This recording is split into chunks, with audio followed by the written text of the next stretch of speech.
Neil சிலை அகற்றும் போராட்டம்னா என்ன? ரொம்ப எளிமையாக பார்ப்போம். கர்னல் நீல் அப்படின்னு ஒரு ஆங்கிலேயர் இருந்தார்.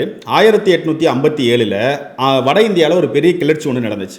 அந்த பெருங்கிளர்ச்சியை ஒடுக்குவதற்காக எல்லா இடத்துலையும் இருக்கக்கூடிய ஆங்கிலேயர்களில் முக்கியமான படைத்தளபதிகளை ஆங்கிலேயர்கள் கூப்பிட்டாங்க வட இந்தியாவுக்கு. அந்த டைமில் நம்ம மதராஸ் படையுடைய துப்பாக்கி படையுடைய தளபதியாக இருந்த ஒரு ஆங்கிலேயர் தான் கர்னல் நீல்.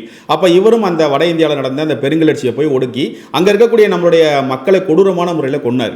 அதே இடத்துல அவரும் இறந்துட்டார். ஸோ அவர் இதில் ஈடுபட்டதன் விளைவாக ஆங்கிலேயர்கள் என்ன பண்ணுறாங்க, அவருக்கு ஒரு சிலை வைக்கிறதுக்கு முடிவு பண்ணாங்க. அந்த சிலையை சென்னையில் இருக்கக்கூடிய மவுண்ட் ரோட்டில் ஆங்கிலேயர்கள் கர்னல் நீலுக்கு வச்சாங்க. எங்கள் மக்களை கொன்றவருக்கு எப்படி எங்கள் ஊர்லேயே சிலை வச்சிங்க அப்படின்னு சொல்லி அதை எதிர்த்து நடந்தது தான் கர்னல் நீல் சிலை அகற்றும் போராட்டம்.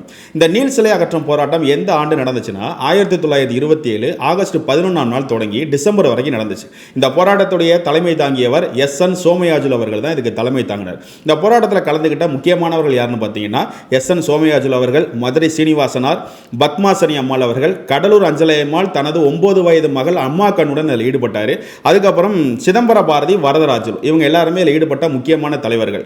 மாப்போ சிவஞானம் அவர்கள் இந்த நீல் சிலை அகற்றும் போராட்டத்தை பற்றி ஒரு முக்கியமான கருத்து பதிவு பண்ணார். என்னன்னா, கேரளாவில் எப்படி வைக்கம் சத்தியாகிரகம் போராட்டம் ஒன்று நடந்துச்சோ, வைக்கம் போராட்டம் எப்படி இருந்துச்சோ அதுக்கு இணையான ஒன்று தான் இந்த நீல் சிலை அகற்றும் போராட்டமும் அப்படின்னு ஒரு கூற்றம் ஒன்று பதிவு பண்ணியிருக்கார்.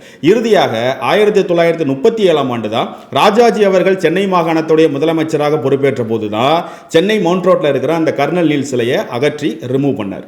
நன்றி.